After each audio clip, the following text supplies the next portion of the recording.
Josh, I think this is episode 52. 52. I was thinking 2 as well. We had a week off. Yeah. So we were away, and listeners, viewers, we should have probably let you know. I know Haley put a post out and said something like, in lieu of. Well, she did the blooper reel. Yeah, she did the blooper reel, which was fun. Well, and we didn't announce it because we weren't sure. We brought gear. You had gear. Yeah. There just wasn't a good window to actually do it. For those of you that don't know, last week we were at 41 Hours, which is a conference that it used to be yearly. It's been about a year and a half, maybe 2 years since we had the last one. But it's put on by the Great Lakes region of the Wesleyan Church, which we as Radiant Life, we are a part of that region. Just really good time, not only of good material, time of worship, good conversation to be had. I was thoroughly blessed by the topic, the content that was brought. I always am, but this year seemed particularly key. And then it's just a good time with the team. Right? Hanging out. We had, Pastor John and Rasika rode with my wife and I down and back, and you get about 2.5 hours in the car. And I had really great, deep and meaningful conversations with Pastor John and heard more of his story, and just got to listen to his heart for the Coldwater area. It was a great time just to ask a lot of questions, and I really, really enjoyed it. And I agree. I think the content, our pastor of pastors, Dr. Chris Conrad, led us so well. He just came back from sabbatical. And I'll go ahead and give a shameless plug here. Check out Spirit Anointed Leadership podcast with Dr. Chris Conrad. It's a great podcast. I think we're about 90 episodes in right now, and he interviews all kinds of different people. And he just came back from sabbatical, and the sabbatical really rocked him. Well, I felt like, again, and I haven't had one-on-one. I think you've had conversations with Chris, right? But it felt like this 41 Hours was an overflow, of his sabbatical to all the pastors that came to 41 Hours. So. Well, he was really speaking, I think, if everyone was listening carefully, there was just such a resonance, I felt like, with probably where pastors were. He's just talking about, basically leading from a place of believing your direction, what God's calling you to do is good, and even seeing good fruit, even sensing the presence of God in the midst of it, but still being a little bit sideways to God's best for your life. He's a type A overworker kind of guy. And, if you watch Spirit Anointed Leadership, you'll be able to catch up on some of this, because we're just about now releasing some of those post-sabbatical episodes, which are fantastic. Pastor Ryan's been on that podcast. Josh and the rest of the staff have been on the podcast. I got to be. I don't think that one's aired yet, has it? It has. Oh, see, I was looking for that one. Not too long ago. Okay. Yeah, I could look at the air grid and tell you which episode it is. But so we've all been a part of that podcast, and it's a good podcast. Dr. Jay Fowler, who was one of the speakers who opened up with that, I felt like that was my favorite session. The emotional funnel? Yeah. I've already reached out to Jay, Father Jay, and I'm going to ask him if I can film that in some way. Oh, I want to film that. And I know he said it was another colleague of his that came up with this whole thing. But when I watched, I thought this kind of visualization, I felt like if we would have had 60 minutes to maybe 90 minutes, and it could have been unpacked even more, I felt like that could be very, very valuable. Well, it's a good tool for self insight and awareness. But also just as you shepherd people. Yes. Are they stuck? And this won't make any sense to you because you've now seen the emotion. Yeah. Hey, if I'm stuck in these top two sections of the funnel. Yeah. Spinning my wheels. Yeah. No, so it was really good. And that's why we did not shoot an episode last week. Yeah. But last week, obviously, the message Pastor Ryan kicked off, We Are Radiant Life. Just a 2-part series. He did part 1 last week, and then yesterday was part 2, which we'll get into here in a little bit today. Yes. But while we were at 41 Hours, and we've been there before. Many times. There's a phenomenal coffee shop. Third Wave Shop. In Naperville. Is it Naperville or Napersville? Naperville. I think I say it wrong. It's named after a gentleman by the name of Tom Naper. Yeah. Look at you. Yeah. history and everything, man? I saw it on the side of a building when I was walking down the street. There's nothing special. I was like, man, you're doing the research and everything? No. But this shop is called Sparrow Coffee. Let's see if we can get in here with some... I got to get behind the thing. I'm going the wrong way. I'll get it. It's cool. It's a cool shop in Naperville. Yes. This doesn't have any tasting notes on the bag, so we're just going to make up our own. Okay. But I have two that I have definitely. In mind, so this is an Ethiopian Ginbo whoosh whoosh. Whoosh whoosh? Literally, whoosh whoosh. Anaerobic natural coffee. It is spectacular. It's very good. Although I will say this, when I had it at Sparrow, yes, because they did the pour over, they have a really cool pour over machine. I don't pour steady. Pour steady. Yep. Like where you can get like multiple pour overs going at once. Normally, right when JB makes coffee here, like it takes a bit. It's a thing. It takes a cup of coffee. You got to use a gooseneck kettle, and you're weighing all this. So a pour steady, you can Google this. It is a CNC controlled pour over machine. So it is fully automatic. Like the water line goes right to it. The person preps it and puts it, and their pour steady was brewed in a Hario V60. So that's a particular kind of brewing method. This was brewed with a Kalita 185. Because this does taste different than the one. So when I had it at Sparrow, I felt like it was very lemony. Mm-hmm. Like it had like a little bit of that tart sour. Mm-hmm. This still has that, but I would say like my two guesses are dark chocolate, and I feel like there's some pink grapefruit. Going on in this one. The grapefruit's for sure. I would agree with you on that. Yeah, I got some blueberries as well. Which that's pretty common in an Ethiopian, is the blueberry. Yep. I know when we were at Sparrow, Kinsey, he got the whoosh whoosh, which is same as me. Yep. And he was tasting the blueberry, which he doesn't like blueberries. No, he doesn't. And I will say probably two of the reasons. One, we used a different brewing method today, so it probably tastes different than the shop. Generally, the shop is always better because they have it absolutely perfectly dialed in.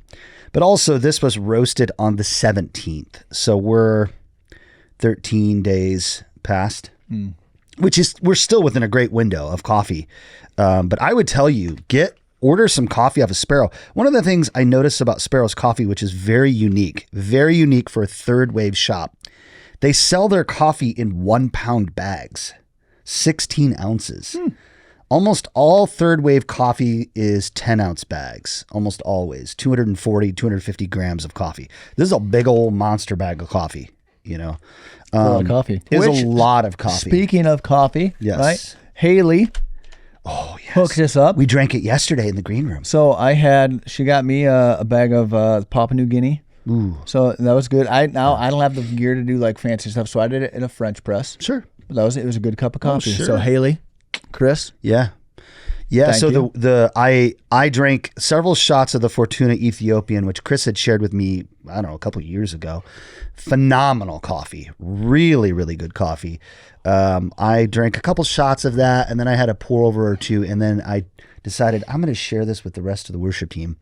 So I took it to the worship team's coffee rig, which we now have a vacuum canister, and we've got a new grinder. And we're dialed in. Legit. We are. I just got tired of forgetting to bring my stuff from home. Oh. I was like, you know what?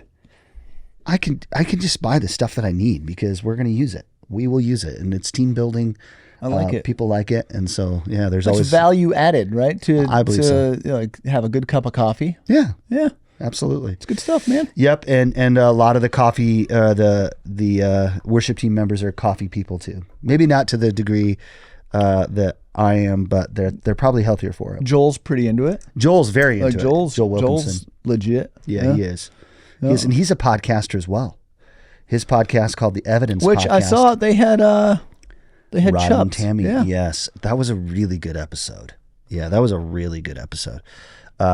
out The Evidence Podcast. That's another great one. Joel Wilkinson. He's the guy, if you attend Radiant Life, that plays everything in the middle. Do they do video too, or just audio? It's just audio. audio. I was gonna say otherwise, man. Haley, but you can find it on iTunes, Spotify, Google Play. You can find it anywhere. They're on all the directories. And I don't know how many episodes they have in. They have quite a few though. They're probably 50 episodes or so. Okay. I got to share my story on that podcast.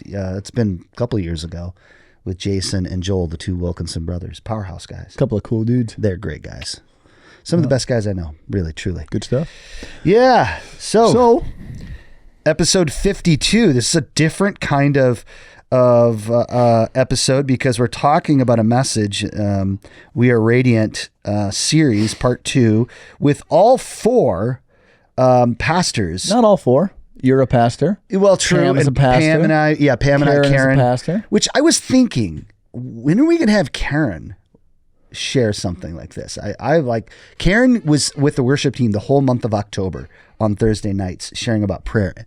She came so diligently prepared and Karen's a teacher. Oh my goodness. Yeah. I was just really, really encouraged. But she didn't just like teach like content. She brought in story and personal. It was just, I was like, I respect Karen, but after that month, I was like, this is another level of respect for Pastor Karen. Props. Yes. Mad props. But okay, four of the pastors at Radiant Life shared yesterday, and Ryan started unpacking our entire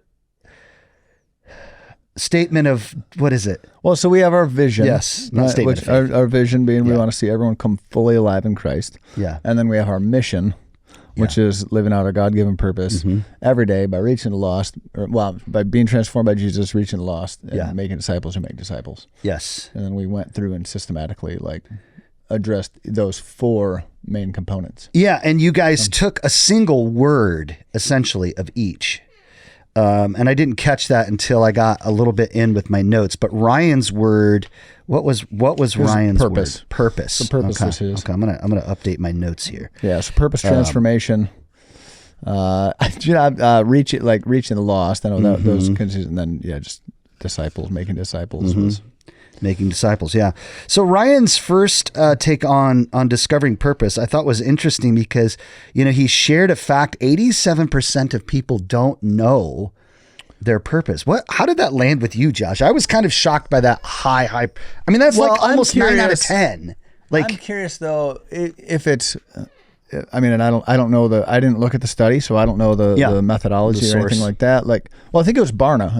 I think he referenced it was Barna. Well, that's legit. But I don't know, how did he phrase the question? How did he? Right. Is it that they don't know what it is? Because I think you also have a chunk of people. Maybe it's in those 87%. Maybe it's not. That they're just not doing anything with it. Wow.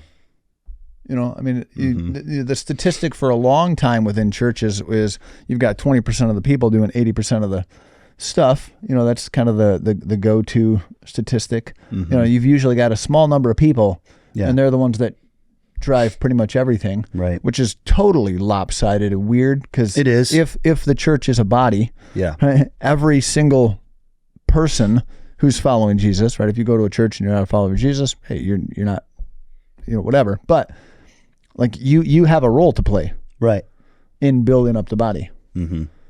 Yeah, because you're physically part of that body.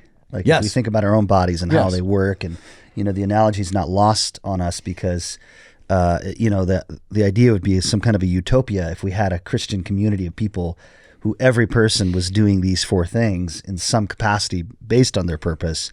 I mean, what kind of things would we see accomplished? Mm-hmm. Well, I mean, but then go back to Ryan, and he taught this message before. Part of it, that our primary purpose is to glorify God through making disciples, right? Yeah. That is the call for every follower of Jesus, not just people who have the word pastor in front of their name, not just elders or deacons or these people in leadership roles at a church. Every follower of Jesus is called to be engaged in the discipleship process. What that looks like, how you engage that can look different from one person to another, as it should. Yeah, but we're all called to do that, and that's why he uses that language. That's our primary purpose. Yeah. So he landed in Ephesians 2:10, which is one of my favorite verses in the Bible. In fact, I've lobbied often, as you know, for the 210 Center, a kiosk somewhere in the lobby called the 210 Center, where we would unpack Ephesians 2:10. Tell the listeners, viewers, Josh, a little bit, Ephesians 2:10. How does that come into the idea of purpose? Well, so Ephesians 2:10, we are God's workmanship, created in Christ Jesus for good works that he's prepared in advance for us to do. To walk in. A little variance depending on your translation. So just the idea like, hey, there are things for us to do. I think the thing that we have to remember, though, is back up a couple of verses right, in Ephesians 2. 8 and 9. And he's talking about, hey, this is not by works so that no man can boast. Yep. We were created in Christ Jesus. Jesus is the focal point of that verse. Yes. Right. So it brings to mind to me, I don't remember which of the prophets it is. Maybe you remember, right? But it's this idea like, can the clay say to the potter, Isaiah. hey, what have you made? Right? Can the clay question the design of the creator? Right. No. So I think that that passage in Ephesians 2:10 brings that to mind as well, because it should reorient us to like, hey, this isn't, maybe I don't like my purpose. I don't get to choose. Right. Like this is we're created in Jesus for this. He's sovereign. God determined ahead of time what these things are for me to do. Right. So I think we have to remember that. Sometimes I think we're the clay questioning the potter. Yeah. Like, well, I don't want to do that. Yeah. That's what God has for you to do.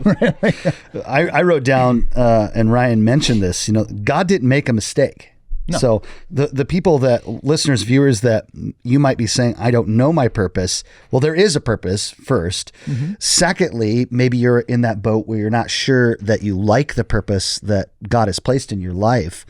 Time to spend I think it's time to get alone with God and begin to ask those questions. Lord, what have you made me to do? How have you made me to glorify you? Because that's the chief end, right? The chief end of man is to glorify God and enjoy his presence forever. Yeah, and then I like the, and John quoted this in the transformation section, right? Something that Pastor Chris brought at 41 Hours, right? It's all about God's glory, our joy, and the benefit of others. The benefit of others. And that's, all three of those I think are key. I do believe when we are living into our purpose, that does elicit a joy response, right? When we're in the spot we're supposed to be in, like there is a fulfillment. But that's not ultimately what it's about. It's to glorify God. Right. And it's for the benefit of others. 1 Corinthians 12:7, when Paul is talking about spiritual gifts. Yeah. He says, to each one has been given a gift for the edification of the body, right? To build up the body, right? The things that we have been given, it's not for me. Yeah. It's for the benefit of others. And maybe that's part of the confusion, with people. They look at the gifts or they look at the purpose of their life, and they think that, the reason that God's given them is to bring fulfillment or to bring happiness or to bring maybe more personalized purpose to their lives, when really it's about expanding God's kingdom. It's about sacrifice. It's about picking up your cross, dying daily, and saying, God, this is what you've made me for. And so I'm going to walk in obedience to that call. What else about purpose and calling? Let's see what else I had in my notes here. I had the idea, everybody's asking the what and the why of life, right? What am I supposed to do and why am I supposed to do it? The existential. Yeah, there's the why am I here? Yeah, big questions. What's the meaning of life? Yeah, diving into simple topics this morning. Yeah, that's right. Just light stuff here on episode 52. What's the meaning of life? Yeah, it's totally not a faith-based thing, but did you ever watch Hitchhiker's Guide to the Galaxy or read those books? I have not. Oh, okay. So that get lost on me. So if I said what's the meaning of life and I told you the answer is 42, you would have no idea. No. Okay. All right. 42, ladies and gentlemen. Sorry. Meaning of life. I haven't seen that one. It's totally not a faith-based. He's actually pretty anti-God. Who is the? Oh, it was. I want to say McAdams. What was this guy? I'll look it up. I don't know why I'm going to look it up because I'm not recommending that you do it, but I don't know. They did years ago. They did a mini series, some British thing, and then more recently they've done another version of it with the dude that played what's his name? Douglas Adams. Adams. Okay. So it's like a 5 or 6 book set. Okay. So it's a really interesting narrative. But that is really what people are looking for. What am I supposed to do and why am I supposed to do it? We talk about that a lot when we talk about spiritual disciplines. The why is almost more important than the what. Why are you doing the things that you're doing? Well, because if your why is wrong, you'll probably be frustrated, or you'll ultimately, you won't see the fruit from the disciplines, because that's kind of the central piece is, why am I actually doing it? If I'm doing these things to grow closer to the Father, to grow in my faith, cool. That's, if you're doing them because Josh and JB talk about it on the podcast, you're probably not going to see a lot of fruit from that. And it's okay to start there though. Oh yeah. It's okay to start and just say, I believe that these things are things that will be helpful to my life, and begin those disciplines and practices as you're understanding the why. The why will come to you. It will. Josh, how do we find our purpose? So Ryan's talking about discovering purpose. I know we have the Discover Purpose program at the church, but in a bigger sense, how does a person find their purpose? Well, I had this written down as a question for you. Well, I think some of it is if we agree that what Ryan said is our primary purpose as followers of Jesus, if we agree that that is true, then it connects with the whole rest of the mission statement, right? Because if you look at the Great Commission, which we talked about in the 4th section there, right? Like, go, right? That's kind of reaching the lost. Right? I'm going to baptize people, bringing people into faith. If that's our primary mandate as followers of Jesus, I think that's where we start. Like, am I doing that in any way, shape, or form? Now, Paul tells us some people plant seeds, some people water seeds. So, I mean, there's some variation to what that looks like. But if I'm sitting here in a place right now and there is 0 time or energy in my life ever devoted to reaching people for Jesus, to helping people grow in Jesus, well, then I'm missing my prayer. That's where you start. And I think asking the question, Lord, what does that look like for me in this season? So in Discover Purpose, and this isn't just a shameless plug, this is part of what we do. We always ask that question in this season, because I think some of these things can be seasonal. Right. Definitely. Like, hey, like where I'm at in life, in this stage of life, whatever, like, it's not that, at 12 years old, I get saved, and now for the rest of my life, God wants me to do the exact same thing all of the time. No, I think that can change from one season to another. So we ask the question, in this season of life, we look at spiritual gifts. We look at the things that people have a passion for. We look at some of their natural or learned abilities. We look at personality, and we look at their life experiences. And with each of those things, we ask the question. So spiritual gifts. Let's say we take a spiritual gifts assessment. I got like these top 3 results. Holy Spirit, in this season, which one of these do you want to cultivate? Which one of these do you want to utilize in me for your kingdom purposes? We look at the things that people have a passion about. And we say the same question. Holy Spirit, in this season of life, is one of these something that you want me to lean into? Maybe pro-life, maybe anti-trafficking. Like, hey, is one of these something you want me to really devote some time and energy and resources to in this season of life? And as he gives that guidance, it helps kind of filter things down, because you might be passionate about 6 different things. You probably can't adequately pursue all of those things, right? So in this season of life.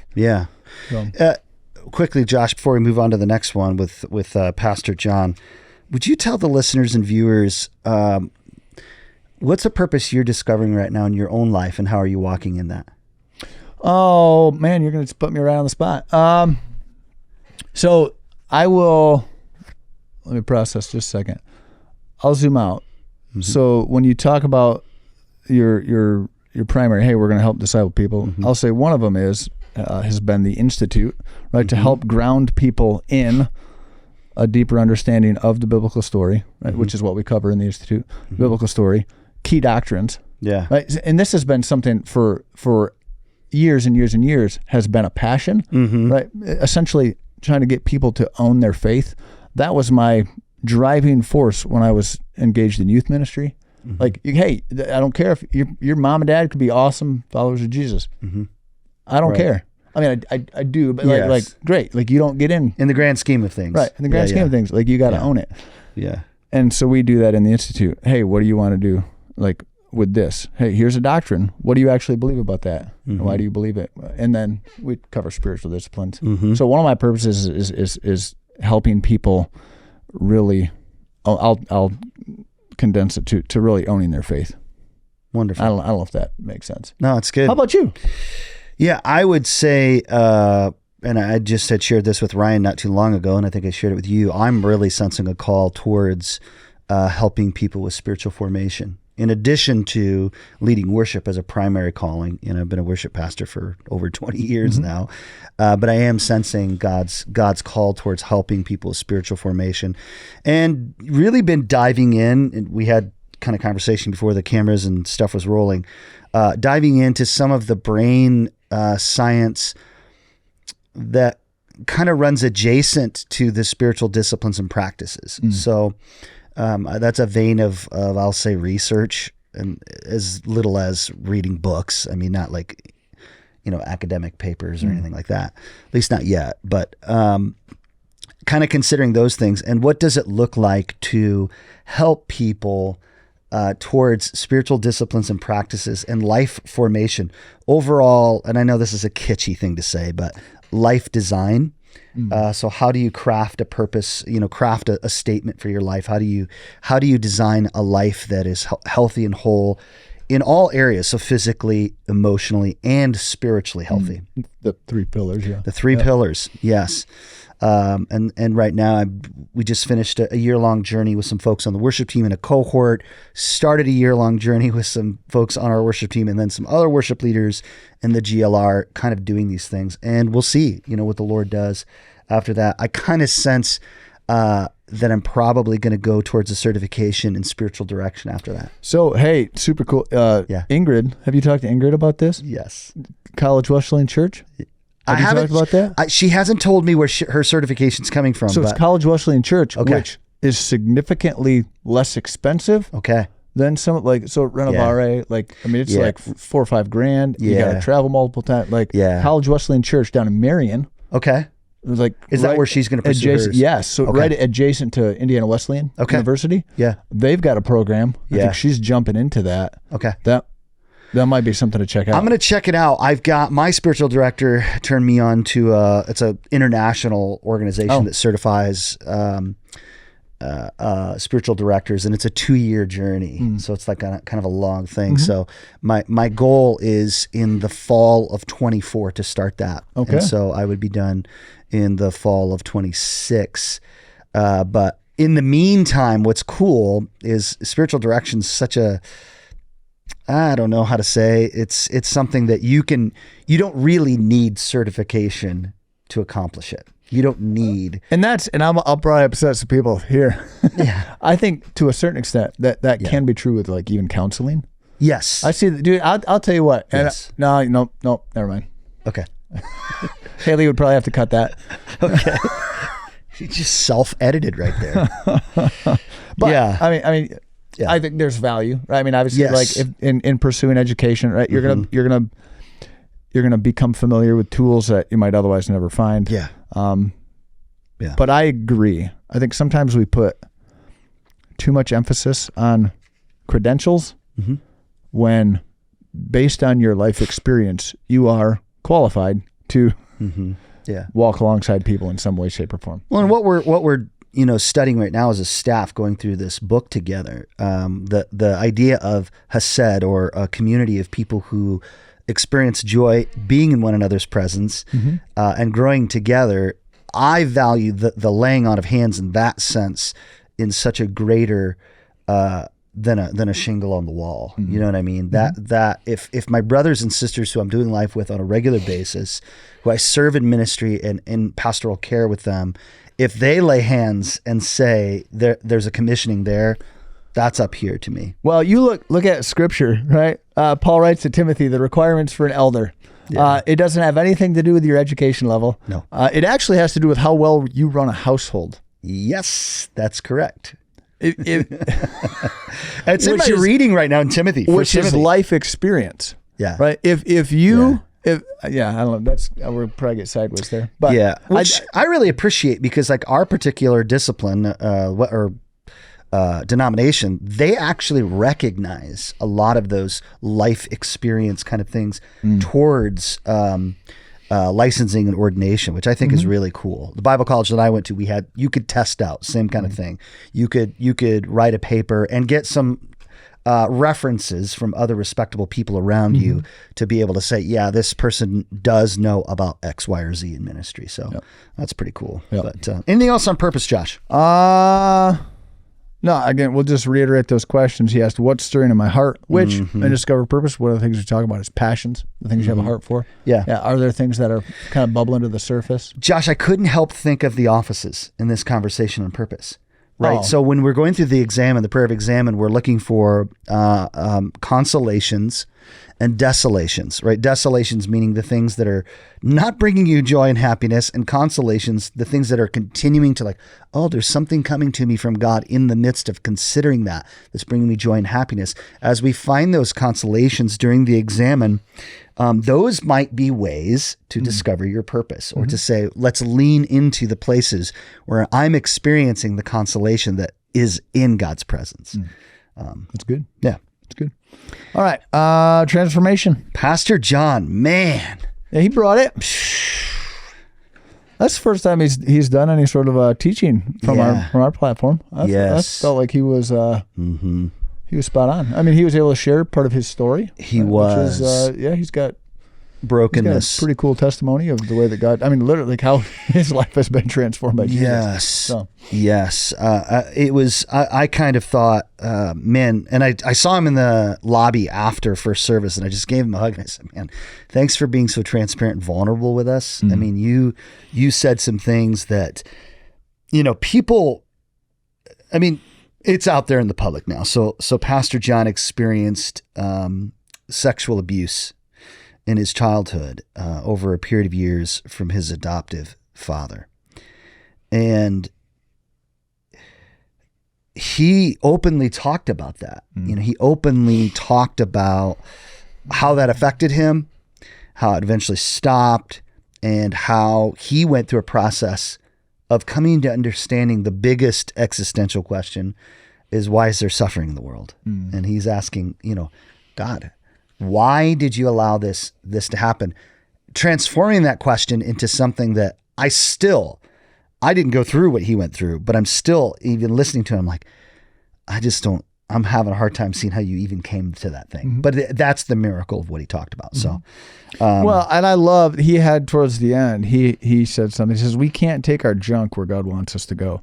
Right. So when it comes to transformation, right? Like, I mean, whether you grew up in that type of an environment, or again, sometimes we think, oh, well, man, I grew up in church. I got saved when I was 6 years old. And we think, oh, yeah, I guess I don't really have a story of transformation. Yeah, you do. Right. I mean, you're just as broken and sinful. Like if you didn't have a super jacked up childhood, and we are as in need of God's gift of grace as anybody else.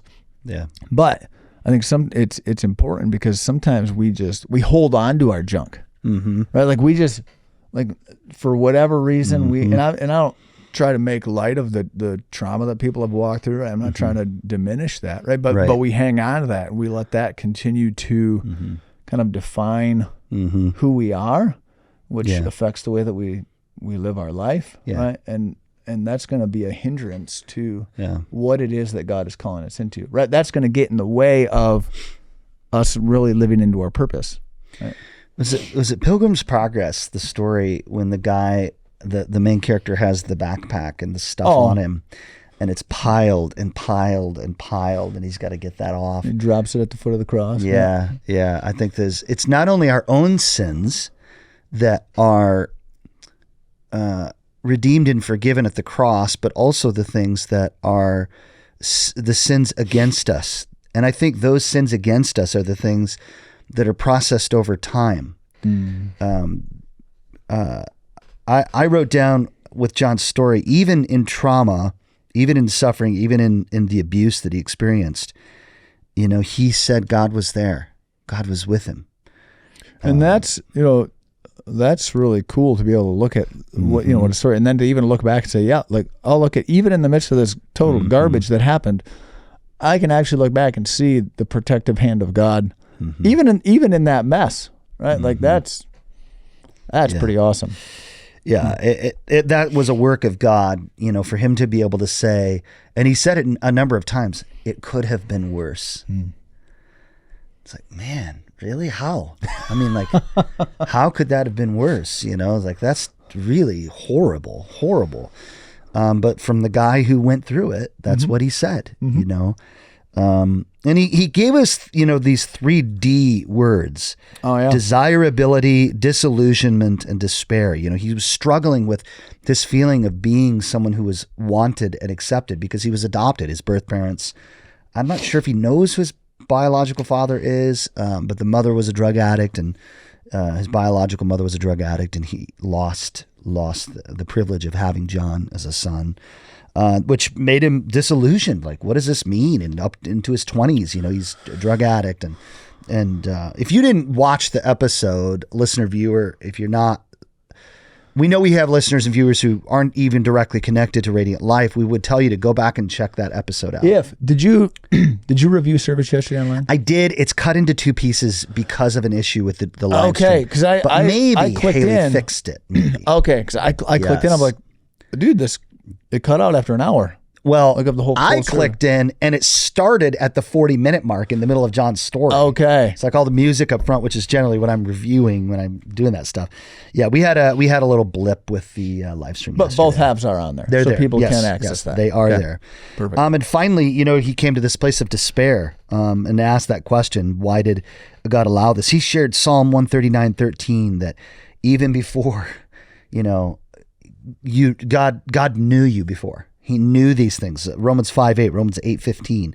And I think of these kitschy sort of, and I hate these cliche verses. God works all things for good. I hate that when people drop that and smear that on people's situations. But it is true. Well, and it's important to remember, he doesn't say that he makes the things that were really crappy good. No. It's not that he retroactively... Right. It's like, hey, like, even though this was terrible, right, there can be good that comes out of it. Again, he doesn't like plaster over all the garbage and be like, oh, look at now it looks real nice. Yeah. No, like it was still like total garbage that you had to walk through. Yeah. But on the other side of that, in the hands of Jesus, right, he can redeem those experiences. Yeah. We don't know what that's going to look like in every situation. But well, we have examples like Corrie ten Boom and people like that who God used these awful situations. Part of the brain science things that I'm following, one of the authors, and I cannot remember this one's name, but this guy was a veteran, and his son at 19 years old was stabbed to death.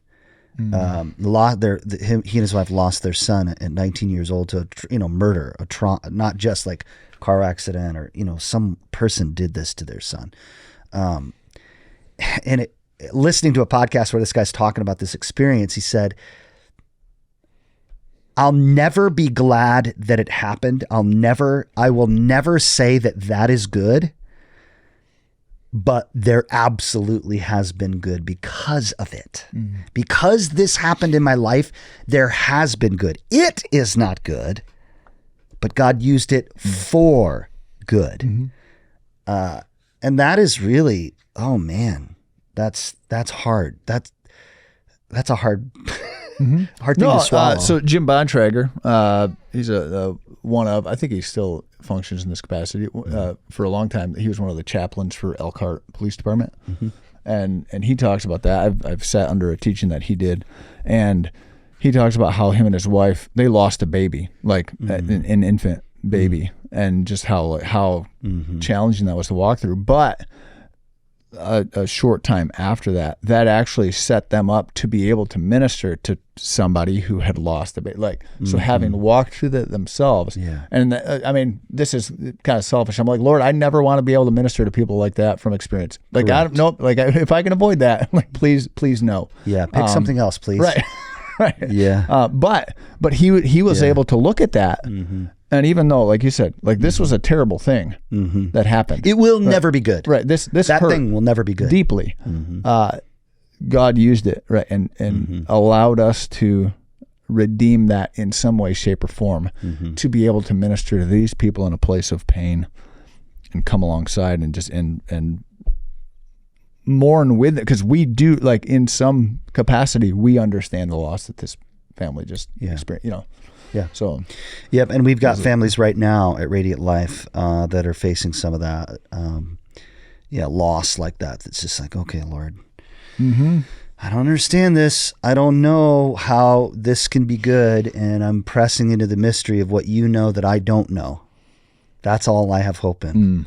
I have hope in that mystery that you are so much greater and bigger than I am. And I cannot, in my human existence, understand. I can't fathom this. The why. No, I don't get it. No. I don't get it. Yeah. What else on transformation? So purpose and transformation.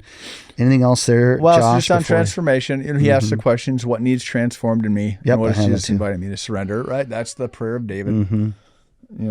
Search me, Lord, see if there's anything in me that doesn't, line up with your design and desires. And odds are there are things in us that don't align, right? And it's asking that. Yeah. And then it's asking the question, am I willing to actually let go of that? This Holy Spirit says, this right here, this attitude, this action, this, whatever, that's not my design. Josh, for listeners and viewers who are sensing, even right now as they're listening or watching, they're sensing the Holy Spirit saying, that thing that needs transformed. What could you tell them to begin? What is step one towards transformation? And maybe walk us through what that looks like. Well, I think some of it, and maybe this is a cop-out, right? Some of it depends on what it is. Right, there are some. I agree with you. Because there are some things, professional. If for me, it's like, hey, here's this attitude that you need to start to let go of. Like that, I can probably do a lot of that on my own, and I can start to say, all right, Holy Spirit, when I'm starting to exhibit this, check my spirit, right? And I've actually that's from personal experience. That's happened, right? So then it's like, okay, stop and walk through that. So let's say some of it is like, I'd like to hear how you've been transformed. I'll go to parenting. Good. Right. So as a parent, right, like, and this will sound probably dumb, like Saturdays, that's like the one day of the week where it's like, all right, I can sleep in. Like Saturday mornings, I can sleep in a little bit. Yep. Sleep until you wake up. My kids don't sleep in. In fact, they're so little. In fact, they wake up even earlier, right? School mornings. Oh. I have to physically drag my children out of bed sometimes to get to school. And on one day. And on the one day we can sleep in, they're like, oh, it's 5:30. Let's go. Come on. Rock and roll. Like, there's stuff to do. Saturday morning cartoons. Cereal. And then, and the flesh, it's like, dude, like, go back to bed, and there are times where I'm like, I'm angry with my children. Like, come on. Like, leave me alone. Yeah. And that was something where, like, there's this check of like, okay, and so for me, it's let's say I'm laying in bed and it's 6:30 on a Saturday morning. I just want another hour of sleep, but nope, kids are stomping around, like throwing crap in the living room, like they're playing catch or dunking sock basketball, whatever. Like they're doing, and it clearly this has woken me up. Now though, it's that thing where like I'm awake. I know I'm like, all right. For the sake of my wife, I do have to go out, engage my kids with, okay, you guys, you have to, you've got to play a little more quietly. But it's, Lord, I want to engage my children in a way that still communicates love, in a way that, I don't want to be disrespectful to them to try to get them to respect the people that are still sleeping. So it's actually submitting even those parenting moments to the guidance of Holy Spirit.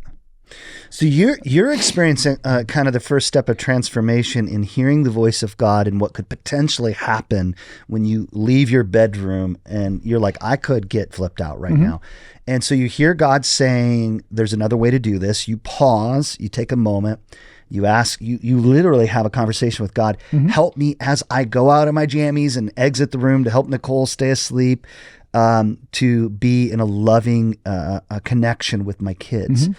So I hear that the transformation is there's a pause and a connection with God that is required for transformation. Right. Otherwise, what's natural? Because the flesh just wants to say, shut up, children, I'm trying to sleep. Right. What's on the back bottom right of your brain, right, that's coming in that's instantaneous? Yeah. What would your natural response be? I don't know about you, but that's what, in terms of transformation, especially with the research the things we're studying, I am naturally depraved.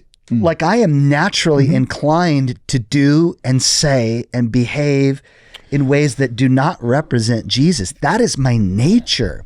Well, because ultimately in that moment, I'm acting from a place of it's a place of selfishness. I want to sleep. You are keeping me from what I want. Yes. Therefore, I must shut you down. You must comply. So. Yeah, so it's checking the flesh and say, all right, Lord, even in this, I love my children, even when they wake me up early. I love them, but the way that I approach them might give them a mixed message. All right, and you may not actually truly be loving them in the moment where you react from the flesh. Right, you do love them, I do, but you may not actually act and speak in a way that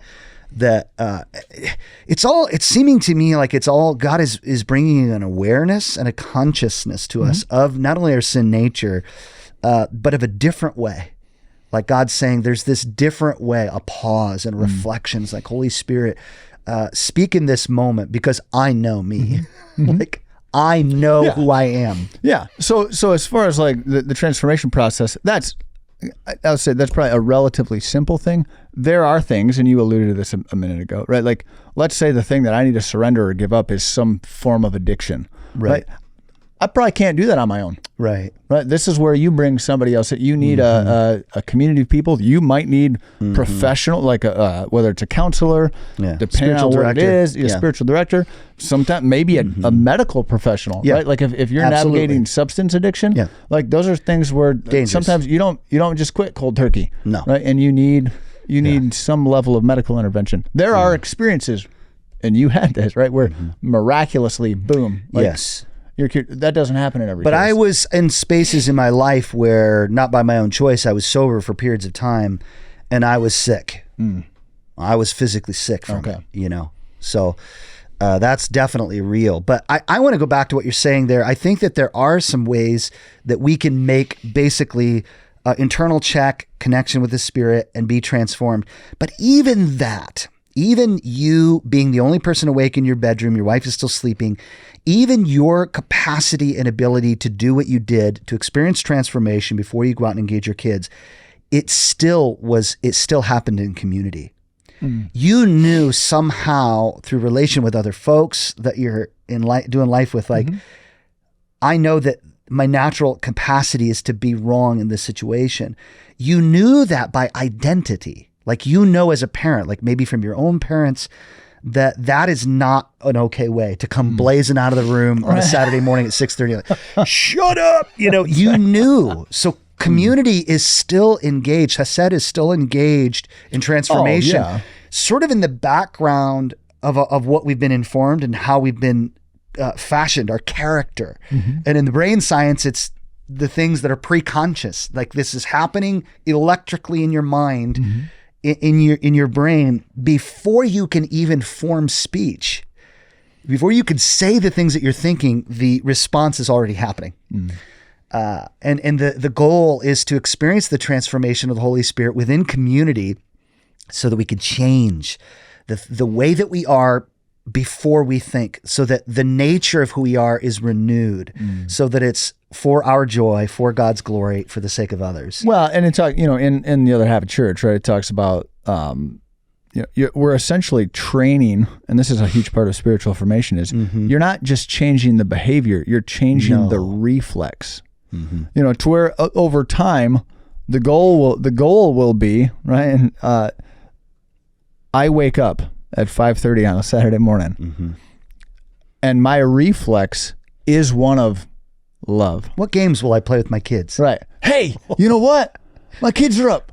let's do something together. You know, like to where that reflex will change. I'm not there yet. It's a process. Yeah. Right? I mean, and it happens in sanctification is a process, right? Transformation is a process. So the goal though will be that very reflex has been conformed to the likeness of Christ. And the greatest place, back to 1 Timothy, the qualifications for elders, deacons, and pastors, which they are different for each of those, but qualifications regardless, it is management of the household. And for those that are married, they're listening or watching this, your spouse is the greatest source of your spiritual formation that there is. Your spouse and your relationship with your spouse. This is why Pete Scazzaro and his wife, they talk about leading out of marriage, not leading from any other foundation, but your marriage is this foundational place. If you are married, and there's a way to lead from singleness as well, but your spouse in community, you know, so the pattern for you to respond to your kids in the way that you want to was probably also informed by your wife speaking into your life and saying, we love our kids. Let's not yell at them on a Saturday morning. Well, and she, you know, Nicole was a huge part of me coming to recognize that was wrong. That often I would respond, whether it was in actuality or just in perception, I would respond from a place of anger.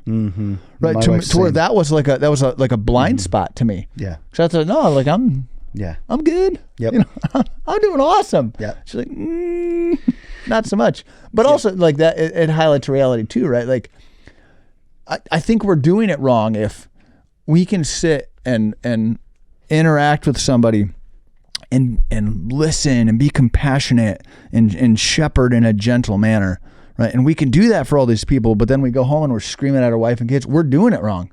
We're doing it wrong. Yeah. And I think that's partly where that comes in, right? If I can't shepherd my wife and children, how can I be trusted to shepherd anybody else? Literally says that. I know. 1 Timothy, it says, you know, if you can't manage your own household, how can you expect to manage the church? Yeah. Yeah. Because the church is a household. A big one. Like it's a family, right? I talked about that yesterday. And so if I can't get my crap together in the four walls of my home with my wife and kids, I'm deceiving myself to think that I can overflow anything to these other people. Yeah.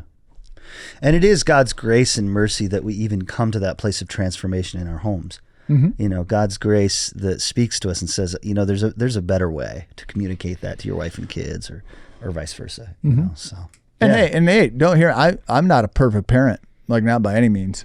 And I don't know that Paul said we had to be perfect parents, but like, because we're all in progress. But hopefully there are things that trend. What direction are you heading? Up and to the right as we go. What direction are you heading? You know, is it his kingdom here on earth as it is in heaven? Is that what we're looking for? Because that's the prayer, right? This is the prayer God led us to pray. Yeah. Okay, we got to keep going, Josh. Okay. All right. Kinsey was next. Pastor Brandon, reaching the lost, Luke 19:10, which is the anthem of the GLR. Matthew 18:12 through 14. One of the things that really stood out to me with Kinsey he and I have a similar heart in this, and it is the simple capacity for reaching the lost, or reaching anyone for that matter, with the breaking of bread, with hospitality, with the gift of hospitality, which I got from my mother. My mom is. I'm fairly certain is also in the list of requirements. It is a requirement to be an elder. You have to be hospitable to be an elder in some capacity. Okay, you have to be hospitable. And yeah, hospitality. And I love this. This is something that I love doing. I like to cook. I like to have people over. My wife is the same. We like to do those things. And I love how Kinsey was saying that I'm pretty good at this. I've eaten his food. He is good at it. Kinsey knows his way around the kitchen. He makes really good food. His Thai peanut sauce is really good. He makes really good steak tacos. Yes. He does. The compote, he makes a butter compote with fresh herbs for steak Amy, his wife, she's probably one of the best breakfast casseroles that I've ever had. She brings those to staff meetings often. Yep. The Kinseys are very hospitable people, and I see that as just such a simple way. You know, Kinsey said it when he was sharing. He's like, hey, we all got to eat, and it doesn't matter, you know, if your house is this or that or the other. Maybe you don't start by having people to your house. Maybe you start by saying, hey, let's meet at the local taco place, which we have so many. Did you see the new one coming in? Well, you know what? I'm sad because of the new one. It's replacing my old favorite one. El Sembrador? Yeah, El Sembrador. They shut down. Really? It was about a month ago now. Nicole and I went for our Friday date day. But there's another place in there now. Yes. So it's a new. I haven't been there yet. Okay. I don't know if they're functional yet. Okay. We tried to go because we're like, hey, let's go check out the new place. Where Little Caesars is. Yeah, right in that same strip mall. There's another new one. Oh, there's another new one? Oh, yeah. Where at? So you know where Maurice's is in front of Walmart? Yeah. You know where the Greek restaurant used to be? They're the diner. Oh, the savory, and then Savory, it was like some Latin or Greek word. Yeah. Now that's going to be opening soon. El Patron. Huh. Is what it says. I didn't know that. Yeah. Yeah. We have, listeners, viewers, we have like 30% population of Spanish-speaking people in our community. So we have really good.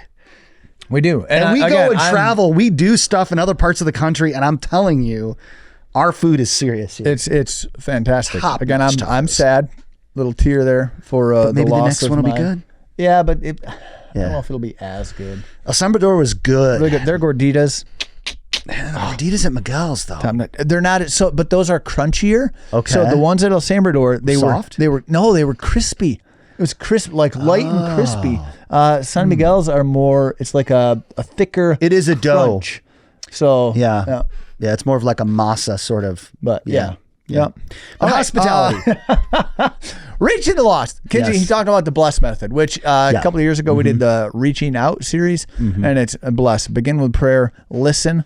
Right? Sometimes we go into it and we're just like, let me tell you, but we never create space to actually hear from them. So listen just means I'm gonna actually give them space to share their story, and then you eat together, you find ways to serve them, and then you share kind of what God has done in your life with these people. It's a relational method, which not everybody agrees with. Dr. Elliott, but we just saw a presentation on how friendship evangelism is like. It's a very small percent in Scripture. It's a very small percentage of what it we is actually represented. See. It's represented, but not as great as others. But this is a whole other topic. We could do a whole other podcast on this. Look, okay, so I caught all that data. I caught all that presentation. But there's also something to think about the time and culture. There was no church in the first century until Jesus established it with his disciples, et cetera, et cetera.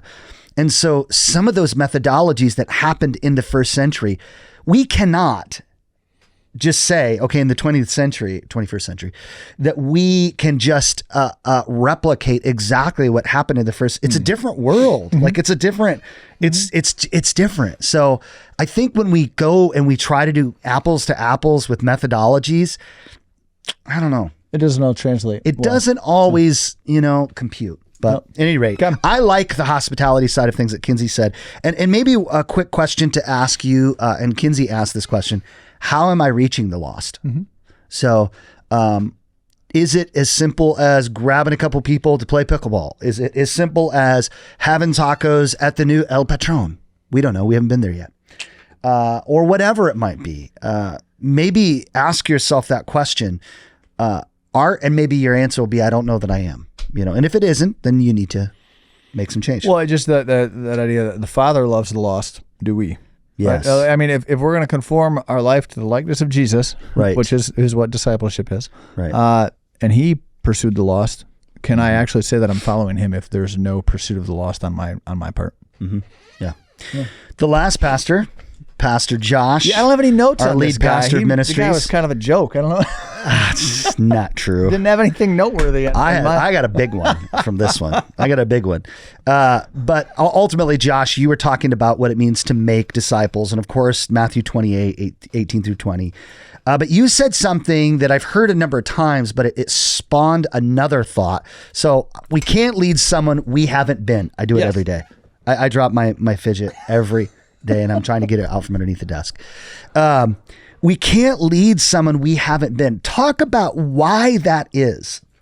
So besides it being hypocritical. Well, I mean, and then that's a big thing, right? Yeah. Like I can't, and that's where there's a tension there, because it, you know, as people that teach, right? Like as we lead people, like in some ways, I think we probably do this, right? We teach on things because we don't have everything. As pastors, we don't have everything figured out. No. Right? So in that sense, like maybe there are times where we preach on things. Maybe we're still in the process. But any good teacher, like we're preaching the message to ourselves. Oh yeah. Right along with everybody else. Yeah. Right. And that's trying to be included in some of the language. Right. That's why, you know, we're smoking what we're selling. It's we language. Hey, is my life? You know, I'm not asking. Hey, is your life worth imitating? Right. No. Is our life like?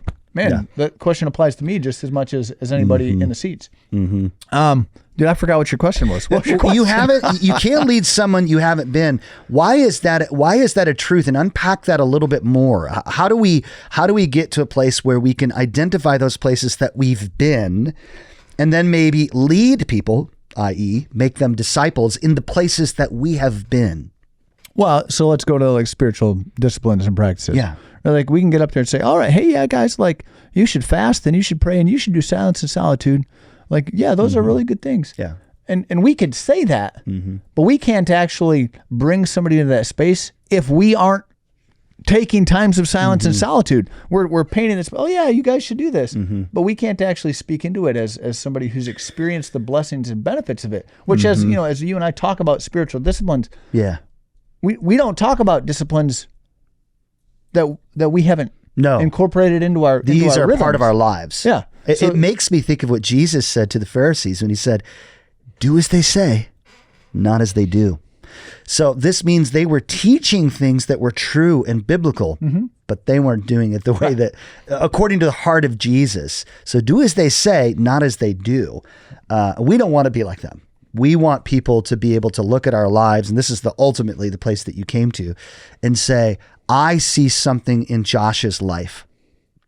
I don't know what that is, but I want to be like that particular thing in your life. I want to pattern my life. I want to imitate Josh as he imitates Christ. Well, go back to 41 hours. Right?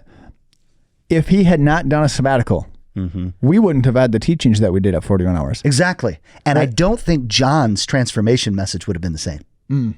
Because John spoke from some nuggets that he pulled. So there's a bunch of trickle effect that happens in the kingdom. But coming off of his sabbatical, Chris was able to start to lead us into a place that he had been, that he had experienced. Yes, and was currently experiencing. Right? So it's the same for us. Like if we want to sit and talk about transformation, right? Again, if we haven't been transformed, it's just theoretical, right? If we've experienced no transformation in our life, and we're like, oh yeah, Jesus can transform your life, not based on you, right? I mean, so I tell this story often without saying names. So my wife and I were a part of a Messianic church, as you know, Josh, Hebrew Roots Church, and so part of that practice was we ate kosher for a long time. Kosher meaning we ate according to Numbers chapter 10, if you're familiar with that section of scripture. For a lot of years. And I remember we had a guy at our church who was kind of not really on board with what we were doing, but questioning, kind of chilling out, watching what we were doing. And one of our elders was talking to this guy about eating this way, eating kosher. This particular elder was, I don't know, a little bit shorter than me, 325, 350. And this guy at our church looks at this elder, he says, how am I going to listen to you about not eating bacon or shrimp when you can't even control the amount of food that you eat? And it was like, well, that didn't feel very good. But there was some reality, right? There was some truth to what the guy was saying. Yeah, teachers, Ryan will be one of the first to tell you, is he, like you said a moment ago, you guys aren't perfect on stage. It's not like any of us have it all together. But we should have some things together before we talk about, which leads me to something you said, Josh. You really encouraged us to consider progress over perfection. And I wanted to hoot and holler when you said that because part of the cohort that I'm a part of, we have a saying. So you can't grow what you don't track. It's impossible. If you want to lose weight, you got to count calories. This is a law, right? You throw something up in the air, it comes down. As sure as gravity, this is how weight loss works. Whatever it looks like, that has to happen. You want to save money to buy a house? You have to have a budget to show how much money is going in the bank over a period of time, et cetera, et cetera. You cannot grow what you don't track. But one of the things that we talk about in the cohort is that the important thing is that as you are tracking, you're only looking for two things: awareness and progress. You're not looking for an X in every single box. If you are, you're going to be sadly disappointed because you're going to fail. You're going to eat that bowl of ice cream when you shouldn't have eaten it, right? You're going to do it. It's like we're people. But you really encouraged us by saying, look at the progress that you're making. And then also the harder thing to say is, if you don't see progress in the realm of making disciples, that needs to tell you something as well. If you're not making progress. That's part of the fruit. Right? I mean, that's part of the fruit that we bear. Yeah. Right? Because built into the call of Jesus is that we go and we replicate, that we multiply. Right? So if there's no sort of multiplied fruit in our life, right? If nobody's life is different because of our involvement with them, I think we're doing it wrong. Okay, so this was the big thought that came to my mind, and you can tell me if this is too harsh. Okay. So you said you can't lead someone where you haven't been, and we need to consider progress over perfection. But could we say this? Being a disciple is making other disciples. Meaning, if you aren't making other disciples, you probably aren't a disciple yourself. I would agree with that. That's a hard saying. It is, but I mean, again, we have to be careful in how we interpret it. Right? It's not that, oh, hey, I'm out, like Greg Laurie or Billy Graham making $1 million. Right. Like, hey, I got like 1,000 people saved this week. No. Yeah. It might be one person that you're pouring into. That's part of discipleship. But if you're not making disciples, this should be a very big warning to you that you may not be in a place of following after Jesus, being a disciple yourself, because disciples of Jesus, by definition, by constitution, by what they are made of, they make other disciples. Yes. It cannot not happen. That's built into the model. And forgive this way of looking at it. You put a boy rabbit and a girl rabbit in a cage, guess what's going to happen? Baby rabbits! Baby rabbits everywhere. And more baby rabbits and more baby rabbits, right? This is what they do. They recreate, they reproduce. We, as followers of Jesus, that was a big take home from your section particularly. It's like, whoa, it's not just like, okay, if I follow Jesus, I should be thinking about, how to make, No, well, that's where, like, I didn't unpack it a lot because we had a limited time, right? But the image was of a coin, right? I mean, it really, like, on the one side, it's being a disciple. The other, like, you can't, shear that coin in half and like, well, I just want to be a disciple. Is this another result of dualism and asceticism in our faith? The bifurcation of the sacred and secular. Yeah, there you go. 1 Corinthians 4:15-17. You talked about the scripture. Paul says, "Imitate me, as I imitate Christ." And you asked this question, Josh, what are you recreating? And back to the potential bad response on a Saturday morning. What will that recreate? So if you have that bad response versus if I could, well, I mean, some of it, honestly, like as kids, our front row seat, our manual for, well, lots of things, but in this case, specifically parenting, comes from our parents, right? So if I consistently respond to my children out of the flesh, guess what? Odds are that's the way they're going to grow up and parent. That's how they will parent. Yeah, because that's what they saw. Yeah. Well, this is how Dad functioned. Right. So I guess that's what it means to be a dad. Yeah. Is to scream at your kids to shut up on Saturday morning. Yep. And God help us as fathers and mothers and God help us in our homes, because we do need God's grace and mercy in those areas. Maybe in closing, if you don't have other things, Josh, you talked about essentially the two characters in the scripture, Paul and Timothy, which for those who aren't maybe head, neck deep in the scriptures. Essentially, that question of who is your Paul and who's your Timothy is who is pouring into you. So who is your Paul? Who is the person who's 20 years down the road from where you are that is filling your cup and that you're patterning your life after, right? And then the other question, Timothy was Paul's protege. Timothy learned from Paul. That's where we get some of the letters, 1st and 2nd Timothy. Paul wrote those to young Timothy. Who are you pouring into? So if you are a Paul, you could even be a Timothy who's pouring into a and that's the important thing, right? Yeah. Like it's not that you're everybody's a Paul. I have to no, but I mean you can be a Paul to somebody. Yes, and a little Paul. Yeah, so you should have people that you are pouring into. Yeah, right. Maybe that's like in our student ministries at Radiant Life. Right, we have small group leaders. Yep, right? They're pouring into these kids that are in their small groups. Yeah, those are Timothys to them. Yep. Right. Yep. And ideally they have people that are pouring into them. So like Rasika tries to pour into them. Like they come to church, whatever. It's this trickle down thing. Yeah. Like we're always overflowing. It's one of those, like those little waterfalls where it spills to this cup and then it overflows down into this cup and then it overflows to this cup and then that cup. Yeah. Like that's what eternally. That's kind of what discipleship is. Like forever and ever. Amen. So yes, and it's a reason why there's this great cloud of saints as well, right? We see this hall of faith in Hebrews. There's all these examples that we see in scriptures of the Pauls and the Timothys. Josh, anything else? No, because I'm just looking at the clock and you got to go. Supposed to go meet somebody at 11 o'clock. You got to go. So we got time. Okay, guys. Episode 52. We want you to like, subscribe, and share. I don't know where we're at on subscribers, but don't forget when we get to 1,000 subscribers, we will do something super, super cool. We have an exciting thing to do. So we want to encourage you guys. God bless you. Share this, like I said, with other folks, and come back for episode 53 next week on Radiant Reflections.